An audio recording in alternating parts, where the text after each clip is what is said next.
شہزادی درندے کی قید میں۔ ایک ملک میں ایک بادشاہ رہتا تھا۔ اس کی ایک خوبصورت سی بیٹی تھی۔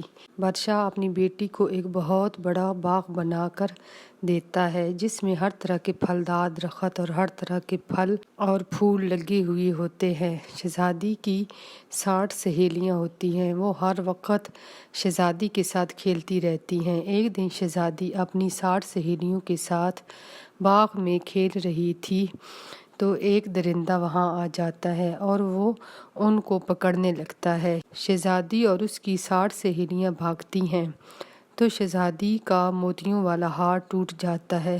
شہزادی موتی اٹھانے لگتی ہے تو وہ درندہ شہزادی کو پکڑ کر لے جاتا ہے۔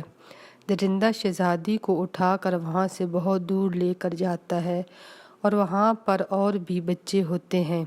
درندہ سب بچوں سے بھیک منگواتا ہے۔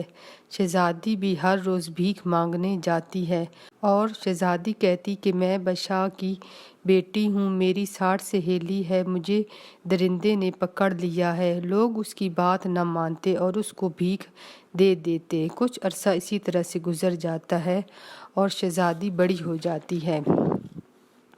ایک دن شہزادی بھیک مانگتی ہوئی ایک حویلی کے پاس جاتی ہے اور اسی طرح آواز دیتی ہے کہ میں بادشاہ کی بیٹی ہوں، شہزادی، میری 60 سہیلیاں ہیں، مجھے درندے نے پکڑ لیا ہے۔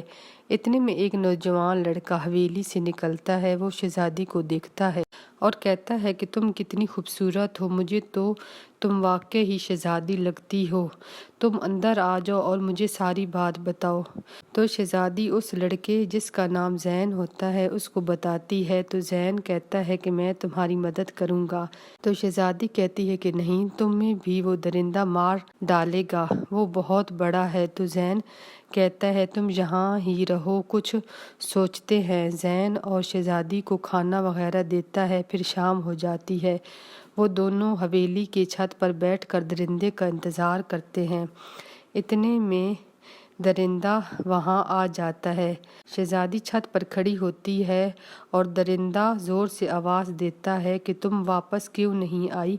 تو شہزادی کہتی ہے کہ مجھے تم سے بڑے درندے نے پکڑ لیا ہے۔ تو درندہ کہتا ہے کہ دیکھا میرا بال کتنا بڑا ہے۔ شہزادی اوپر سے ایک بہت بڑا رسا پھینکتی ہے تو درندہ کہتا ہے کہ واقعی اس کا بال تو بہت بڑا ہے۔ پھر درندہ کہتا ہے کہ دیکھا میرا آنسو اس سے بڑا ہے۔ تو شہزادی اور زین مل کر اوپر سے بالٹی میں پانی بھر کر پھینکتے ہیں تو درندہ کہتا ہے کہ واقعی اس کا آنسو تو بہت بڑا ہے۔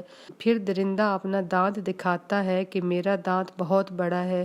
پھر شہزادی اور زین مل کر اوپر سے بڑا سا پتھر پھینکتے ہیں جس کے نیچے آ کر درندہ مر جاتا ہے۔ اس سے شہزادی اور دوسرے سب درندے سے آزاد ہو جاتے ہیں اور سب اپنے اپنے گھر چلے جاتے ہیں۔ زین شہزادی کو کہتا ہے کہ تم بھی اپنے گھر چلی جاؤ۔ تو شہزادی کہتی ہے کہ مجھے اپنے گھر کا پتہ نہیں ہے کہ وہ کس طرف ہے، کیونکہ جب درندے نے مجھے پکڑا تھا تو میں بہت چھوٹی تھی۔ پھر زین کہتا ہے کہ چلو تمہارے گھر کو ڈھونڈتے ہیں۔ پھر شہزادی اور زین دونوں مل کر شہزادی کے گھر کی تلاش شروع کرتے ہیں۔ وہ دونوں گھوڑوں پر بیٹھ جاتے ہیں اور چلنے لگتے ہیں۔ وہ کچھ دنوں کا سفر کرتے کرتے اس باغ میں پہنچ جاتے ہیں تو شہزادی کہتی ہے کہ یہ وہی باغ ہے جس میں میں اپنی 60 سہیلیوں کے ساتھ کھیلتی تھی، اس میں میرا موتیوں والا ہار ٹوٹ گیا تھا، اسی باغ میں مجھے درندے نے پکڑ لیا تھا۔ پھر شہزادی اور زین بادشاہ کے محل میں جاتے ہیں۔ وہاں پر دربار لگا ہوا ہوتا ہے۔ بادشاہ اپنے تخت پر بیٹھا ہوا تھا۔ شہزادی کہتی ہے کہ میں آپ کی بیٹی ہوں۔ تو بادشاہ کہتا ہے کہ میں کیسے مان جاؤں کہ تم میری بیٹی ہو؟ یہاں پر ہر سال کوئی نہ کوئی میری بیٹی بن کر آ جاتا ہے میرے تخت پر بیٹھنے کے لیے، کیونکہ میری ایک ہی بیٹی تھی جس کو درندے نے پکڑ لیا تھا۔ بیٹی کی جدائی میں ملکہ بھی بیمار ہو کر مر گئی ہے، اب میری صحت بھی ٹھیک نہیں رہتی، اسی لیے یہاں پر ہر کوئی میرے تخت پر قبضہ کر لینا چاہتا ہے۔ شہزادی کہتی ہے کہ میں آپ کی بیٹی ہوں، میری 60 سہیلی تھی، میرا موتیوں والا ہار ٹوٹ گیا تھا، میں وہ اٹھانے لگی تھی تو درندے نے مجھے پکڑ لیا تھا۔ پھر بادشاہ کہتا ہے کہ یہ کہانی تو سب کو معلوم ہے، میں کیسے مان جاؤں کہ تم میری بیٹی ہو؟ پھر شہزادی کے پاس ٹوٹے ہوئے ہار کے کچھ موتی ہوتے ہیں جو وہ اس وقت اٹھاتی ہے اور سب سے چھپا کر رکھتی تھی۔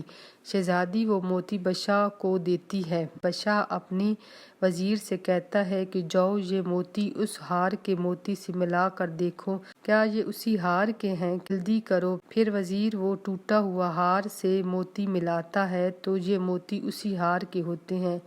بادشاہ اپنی بیٹی کو ملتا ہے، شہزادی اور بادشاہ بہت خوش ہو جاتے ہیں۔ پھر سارے محل میں جشن منایا جاتا ہے۔ پھر زین شہزادی کو کہتا ہے کہ میں اب واپس جاؤں گا، تو شہزادی کہتی ہے کہ نہیں، تم بھی ہمارے ساتھ اسی محل میں رہو گے۔ پھر شہزادی اور زین کی بڑی دھوم دھام سے شادی ہو جاتی ہے، سب ہنسی خوشی رہنے لگتے ہیں۔